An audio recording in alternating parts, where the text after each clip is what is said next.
అమరావతిలో సీఎం చంద్రబాబు అధ్యక్షతన 7వ కలెక్టర్ల కాన్ఫరెన్స్ జరిగింది. ప్రభుత్వ సేవలపై అధికారులకు దిశానిర్దేశం చేశారు సీఎం. ప్రజలకు జవాబుదారీగా పనిచేయాలని సూచించారు. చంద్రబాబు తీరుపై ఆగ్రహం వ్యక్తం చేశారు వైసీపీ నేతలు. చంద్రబాబు మాటలు కోటలు దాటుతున్నాయి, కానీ చేతలు శూన్యమన్నారు. రైతులు ప్రజల కష్టాలను పక్కన పెట్టి కలెక్టర్ల కాన్ఫరెన్స్ నిర్వహిస్తే ఏం ప్రయోజనమని నిలదీశారు.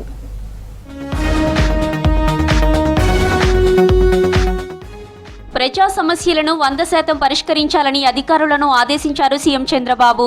ప్రభుత్వ సేవలపై ప్రజలు సంతృప్తి చెందాలన్నారు. అమరావతిలో 7వ విడత కలెక్టర్ల సదస్సులో అధికారులకు దిశానిర్దేశం చేశారు సీఎం. దేశంలో ఉన్న అతిపెద్ద కంపెనీలన్నీ ఏపీలో ఏర్పాటు కాబోతున్నాయన్నారు. వారానికో కంపెనీ తీసుకొస్తున్నామని, రోజుకో శంకుస్థాపన చేస్తున్నామని చెప్పారు.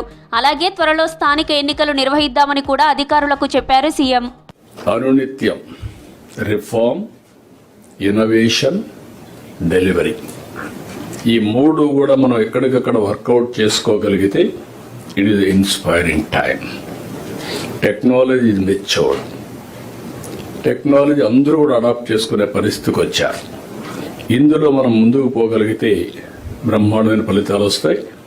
అల్టిమేట్గా ఈ ప్రభుత్వం యొక్క ఆశయం ఎంపవరింగ్ పీపుల్, ఆర్థిక అసమానతలు తగ్గించి అందరికీ మెరుగైన జీవన ప్రమాణాలు ఇవ్వాలనే ఉద్దేశంతో ముందుకు పోతున్నాం. రాష్ట్రంలో లాజిస్టిక్స్ ఖర్చులు తగ్గించగలిగితే మరింత అభివృద్ధి సాధించగలమన్నారు సీఎం చంద్రబాబు. లాజిస్టిక్స్ పార్కులు వస్తే పెద్ద ఎత్తున ఎకనామిక్ యాక్టివిటీ వస్తుందన్నారు. ఎల్నినో ప్రభావంతో వర్షాలు తక్కువ పడే అవకాశం ఉందని, దీనికి తగ్గట్టు కలెక్టర్లు ముందు జాగ్రత్తలు తీసుకోవాలని సూచించారు. వర్షాధార పంటలు, మెట్ట పంటలు, ఉద్యాన పంటలకు అనుగుణంగా నీటి ప్రణాళికలు చేసుకోవాలని సూచించారు.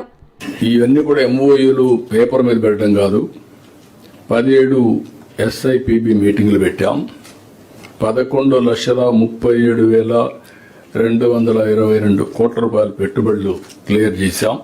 ఎవరన్నా ఇండస్ట్రీస్ చేయకపోతే వాళ్ళ దగ్గర పని చేయించే పర్సువేషన్ కూడా చేయాల్సిన అవసరం ఉంది. 1 ఫ్యామిలీ 1 ఆంటర్ప్రెన్యూర్ అన్నాం. 175 నియోజకవర్గాల్లో 175 ఎంఎస్ఎంఈ పార్కులు పెడుతున్నాం. రాష్ట్రాన్ని గత పాలకులు విధ్వంసం చేసినా తాము పునర్నిర్మించుకుంటున్నామని చెప్పారు మంత్రి అనగాని సత్యప్రసాద్. భూ సంబంధిత అంశాల్లో సంస్కరణలు తీసుకువచ్చామని చెప్పారు.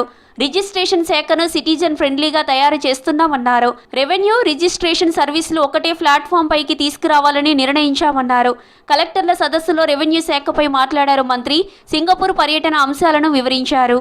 భూములై దాదాపుగా 33,440 ఎకరాలు ఉంటే దాంట్లో 33,012 ఎకరాలకు నిషేధించే జాబితా నుంచి తొలగించడమైంది.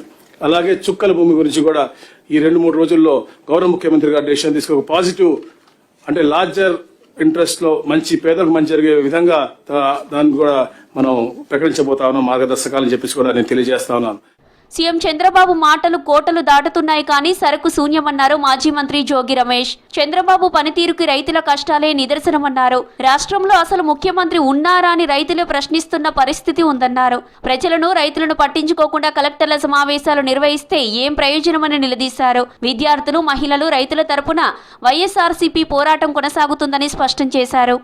14లో నీకు అధికారం అప్పచెప్పినప్పుడు ఈ రాష్ట్రం అప్పులు 1,40,000 కోట్ల 717 కోట్లతో నీకు అప్పచెప్తే నువ్వు దిగిపోయినాడికి 3,90,247 కోట్ల రూపాయల అప్పుతో దిగిపోయేవే. ఏ ఒక్కరికైనా ఏమన్నా చేసావా? బ్రహ్మాండంగా జరిగిపోతున్నట్టు బిల్డప్ ఇచ్చే పరిస్థితులు, కలెక్టర్ కాన్ఫరెన్స్ లో ఊకదంపుడు ఉపన్యాసాలు. టీటీడీ చైర్మన్ బీఆర్ నాయుడు తనను బలహీనపరిచే కుట్రలు చేస్తున్నారని ఆరోపించారు టీటీడీ మాజీ చైర్మన్ భూమన కరుణాకర్ రెడ్డి. బీఆర్ నాయుడికి చెందిన ఛానల్ నుంచి తన మాజీ డ్రైవర్ కు ఫోన్ వచ్చిందని చెప్పారు. డ్రైవర్ ను ప్రలోభపెట్టి, భయపెట్టి తమకు అనుకూలంగా మలుచుకునే ప్రయత్నాలు మొదలు పెట్టారని ఆరోపించారు. ఇలాంటి దిగజారుడు కార్యక్రమాలకు అదిరేది బెదిరేది లేదని చెప్పారు భూమన. బీఆర్ నాయుడు నీలాగా అనైతిక అవినీతి కార్యక్రమాలు చేసేవాడిని కాదు, నీలాగా ప్రలోభాలకు గురి చేసేవాడిని కాదు, పైరవీలు చేసేవాడిని కాదు. దిగజారుడుతనానికి మీ వ్యవహారం పరాకాష్ట నాయుడు గారు. ఇది చాలా ఘోరము, నేరము.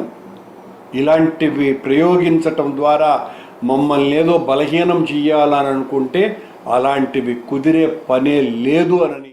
తిరుమల ప్రసాదం కల్తీ వ్యవహారంపై ఏకసభ్య కమిషన్ నివేదిక అమలుకు ఉన్నత స్థాయి కమిటీ ఏర్పాటు చేసింది సర్కార్. ప్రభుత్వ ప్రధాన కార్యదర్శి నేతృత్వంలో త్రిసభ్య కమిటీ ఏర్పాటు చేసింది. కమిటీ సభ్యులుగా డీజీపీని, మెంబర్ కన్వీనర్ గా న్యాయశాఖ కార్యదర్శిని నియమించింది. ఏకసభ్య కమిషన్ నివేదికను అధ్యయనం చేసి అంశాలను అమలు చేయడంపై దృష్టి సారించాలని కమిటీని ఆదేశించింది.